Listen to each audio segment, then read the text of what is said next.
Hallo zusammen und herzlich willkommen zu einem weiteren Video. Heute geht es mal nicht um eines meiner Autos, sondern um das Auto meiner Mutter. Sie fährt eine Mercedes B-Klasse und ich hatte vor ein paar Wochen, allerdings ohne Kamera, schon mal einen Getriebeölservice gemacht, denn wir hatten das Verhalten oder mir war aufgefallen, als ich bei ihr mal mitgefahren bin, dass wenn sie an die Ampel ranbremst, das Auto im letzten Moment nochmal so einen Ruckler macht teilweise. Und das fühlte sich für mich so ein bisschen nach Getriebe bzw. Wandler oder irgendwas an. Also kam mir so ein bisschen bekannt vor wie die Wandlerprobleme, die ich an meinem Audi hatte. Und da habe ich das ja auch wegbekommen durch entsprechend häufigen Ölwechsel und Ölfiltertausch. Das heißt, wir haben jetzt vor ein paar Wochen bei ihr die beiden Filter, da gibt es 2 Stück. Einer sitzt oberhalb unter dem Luftfilterkasten, blende ich euch jetzt hier mal ein, wo circa die Position ist. Dort sitzt auch der Befüllstutzen oder beziehungsweise der, ja, da gibt es so einen kleinen, ähnlich wie beim Motorölstand messen auch, gibt es dort eben die Möglichkeit über so ein Röhrchen und einen extra zu kaufenden Ölpeilstab, denn Mercedes liefert den nicht standardmäßig aus. Da habe ich mir so ein ganzes Set gekauft, blende ich euch jetzt hier auch mal ein. Da sind dann, wie gesagt, alle möglichen Messstäbe für die verschiedenen Modelle dabei.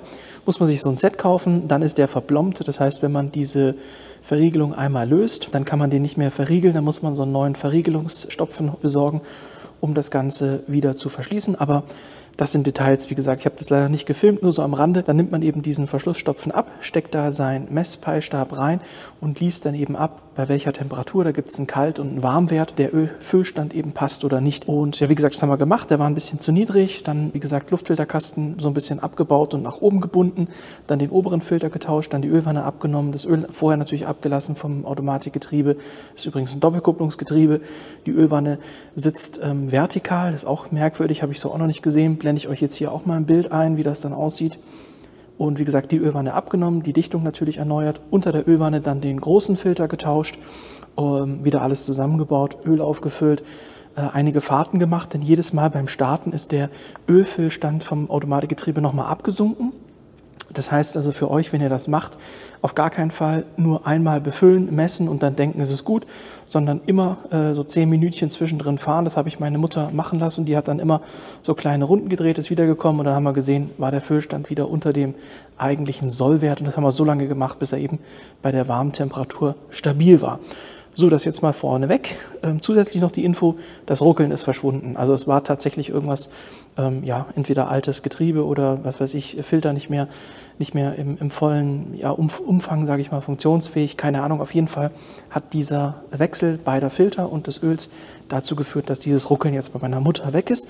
Und dabei, lange Geschichte, und dabei ist mir aufgefallen, dass auch der normale Service fällig ist. Und da beim letzten Mal, als sie in der Werkstatt war, die Werkstatt nicht den Getriebeölservice gemacht hat, obwohl der auch fällig gewesen wäre. Der ist laut Mercedes alle 5 Jahre fällig und auch die Ablassschrauben alle sahen so aus, als ob die noch nie gelöst worden sind. Deswegen war ich ein bisschen skeptisch und habe mich jetzt entschieden, dass wir den Standardservice auch bei ihr machen. Ich habe ihr auch den Servicezähler schon zurückgesetzt mit meinem Launch.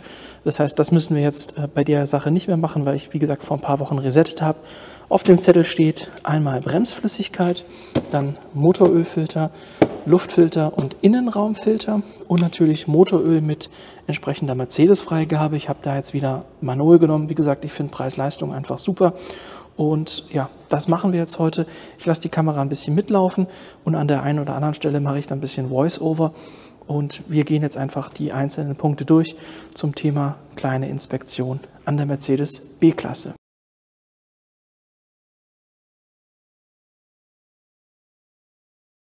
So, und wir starten als erstes mit dem Luftfilter. Dafür brauchen wir Torx, einen 25er Torx Aufsatz, den ich jetzt hier nehme. Dann haben wir 4 Schrauben am Luftfilterkasten, die lösen wir. Die Schrauben lassen sich nicht ganz rausdrehen, die bleiben also im Luftfilterkasten drin. Dann lösen wir mit einem Schlitzschraubenzieher hinten noch den Anschluss vom Luftfilterkasten, um den separat abnehmen zu können. Nehmen den alten Luftfilter raus, einmal alles aussaugen, einmal ein bisschen mit einem feuchten Lappen entsprechend die Reste auch nochmal sauber machen, vor allem an den Kanten, also an den Kanten, da wo wir später den Luftfilter wieder platzieren, dass da alles sauber ist. Bei der Gelegenheit mache ich jetzt hier auch ein bisschen die Abdeckungen sauber. Dann den Luftfilter wieder einsetzen, hier darauf achten, dass der wirklich überall schön in den Kanten sitzt, damit er auch alles dicht abschließt. Dann wieder die 4 Schrauben mit dem 25er Torx festziehen, das Ganze erstmal nur handfest und dann eben nochmal nachziehen, aber auch da, wie gesagt, nicht abartig fest, einfach nur so, bis ein gewisser Widerstand da ist, dann passt das.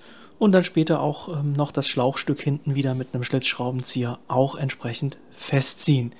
Dabei, wie gesagt, kann man ja in dem Zug auch nochmal ein bisschen die ganzen Abdeckungen reinigen.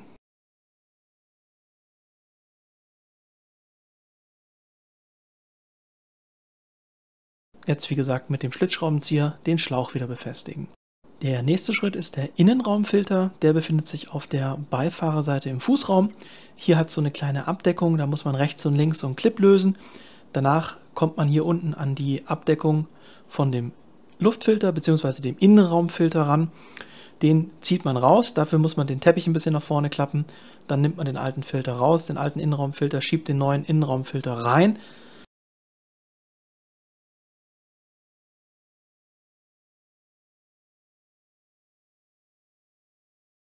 Seht ihr jetzt gleich, wenn ich die Kamera ein bisschen umpositioniere, so, da sitzt er wieder drin, dann kommt wieder die Abdeckklappe drauf, die das Ganze verschließt und dann müsst ihr eben diese Blende wieder anbauen unten. Nächster Schritt oder nächste Station ist der Ölwechsel. Hier geht es jetzt darum, Ölfilter und eben Öl zu tauschen. Das erste, was wir machen, wir schauen einmal, wo sitzt der Ölfilter. Der sitzt, wenn man vom Motor reinschaut, auf der Beifahrerseite hinter der Motorabdeckung, also in Richtung Spritzwand gesehen. Und den lösen wir jetzt mit einer 27er Nuss. Da habe ich mir hier so eine kleine Verlängerung geholt und ein Winkelstück. Und dann löse ich den, drehe den entsprechend raus, lege mir hier ein paar Tücher zurecht und dann kann man den da aus der Ecke rausholen. Das ist ein bisschen eng, aber es geht. Also das ist deutlich angenehmer als zum Beispiel beim Audi. Da haben wir jetzt den Ölfilter. Hier setzen wir jetzt alle Dichtringe, insgesamt 3 Stück. Vorne ein kleiner, dann ein mittlerer und hinten der große. Nehmen den alten Ölfilter raus, wie gesagt, alle Dichtringe raus, säuber das einmal mit Bremsenreiniger, danach schön sauber machen und dann können wir auch schon, wenn wir alles sauber gemacht haben, den neuen Ölfilter entsprechend wieder einsetzen. Hier ist halt wichtig, dass wir auf die Positionierung achten und wie gesagt, alle Dichtringe erneuern.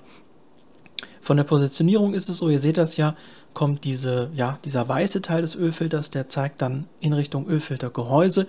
Und der flache Teil geht in Richtung Ölfilterdeckel, also genauso wie es jetzt abgebildet ist, wie ihr seht auf dem Video. Alle Dichtringe, wie gesagt, erneuert. Da nehme ich jetzt ein bisschen Öl aus dem Ölfiltergehäuse, um die so ein bisschen zu benetzen, damit das dann auch schön geschmeidig ist. Und dann können wir das da wieder durch das Loch fädeln. Erstmal nur aufsetzen, denn da oben soll ja noch ein bisschen Luft kommen. Wir nehmen jetzt unten den Unterbodenschutz ab, um an die Ölablassschraube zu kommen. Dafür müssen wir hier unten noch mal ein paar Schrauben mit einer 8er Nuss lösen. Und wenn wir die gelöst haben, können wir die Unterbodenverkleidung entsprechend wegnehmen. Jetzt haben wir die Unterbodenverkleidung weggenommen und hier haben wir jetzt die Ölablassschraube.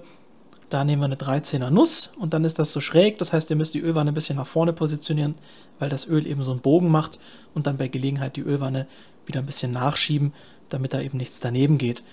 Öl komplett ablaufen lassen. Wie gesagt, oben den Ölfilter nicht zuschrauben, sondern offen lassen, damit das eben gut abläuft. Neuen Dichtring an die Ölablassschraube und die Ölablassschraube wieder festziehen. Die bekommt 22 Newtonmeter. Dann das Ganze ein bisschen reinigen und wir können oben im Motor weitermachen. Hier füllen wir jetzt, bei uns waren es ca. 6 Liter, was reinging. Die füllen wir jetzt hier entsprechend wieder auf. Zwischendurch immer mal den Ölfüllstand kontrollieren. Am Anfang war es so, da ging so circa 5 Liter rein und dann war das so auf Hälfte, also zwischen Min und Max. Dann haben wir das Auto gestartet und haben natürlich nochmal kontrolliert und mussten dann nochmal so circa 1 Liter nachgeben, sodass wir eben insgesamt auf circa 6 Liter gekommen sind. Das heißt, da für euch wichtig, wenn ihr die ersten, Liter eingegeben habt, also bei uns zum Beispiel 5, dass ihr dann nochmal das Auto laufen lasst und dann nochmal kontrolliert, weil der Ölfilter saugt sich ja entsprechend noch ein bisschen voll. Nächste Station, Bremsflüssigkeit, die war auch fällig. Da nehme ich hier Bremsflüssigkeit DOT 4, das ist da die richtige. Und ich fange hinten auf der Beifahrerseite an mit dem Entlüften. Da lasse ich sozusagen so lange Bremsflüssigkeit ab, bis die Farbe entsprechend so klar ist, wie die Bremsflüssigkeit, die ich vorne in den Behälter gegeben habe. Dazu nutze ich, wie an anderen Stellen auch schon mal bei mir auf dem Kanal gesehen, einfach so ein Überdrucksystem. Bedeutet, ich gebe vorne auf den Ausgleichsbehälter für die Bremsflüssigkeit, gebe ich eben entsprechend Druck, um da sozusagen Bremsdruck zu simulieren. Und anfangen tue ich, wie gesagt, hinten rechts, dann hinten links, also Beifahrerseite hinten, dann Fahrerseite hinten, dann Beifahrerseite vorne und Fahrerseite vorne, weil der ABS-Steuerblock auf der Fahrerseite vorne sitzt. Das ist jetzt das Gerät, mit dem ich den Überdruck erzeuge. Hier schließen wir das einfach an den Deckel des Bremsflüssigkeitsbehälters an, erzeugen Überdruck und so können wir das dann nutzen, um einen Bremspedaldruck zu simulieren. So, der letzte Schritt ist jetzt das Säubern der Radnaben und der Felgeninnenseite. Dafür nutze ich den entsprechenden Aufsatz von HZ. Und wenn das gemacht ist, einfach die Reifen wieder montieren und wir sind fertig. Alle von mir verwendeten Komponenten findet ihr in der Videobeschreibung. Ich hoffe, es war was Hilfreiches für euch dabei. Würde mich freuen, wenn ihr auch beim nächsten Video wieder mit einschaltet. Bis dahin euch eine gute Zeit und ciao.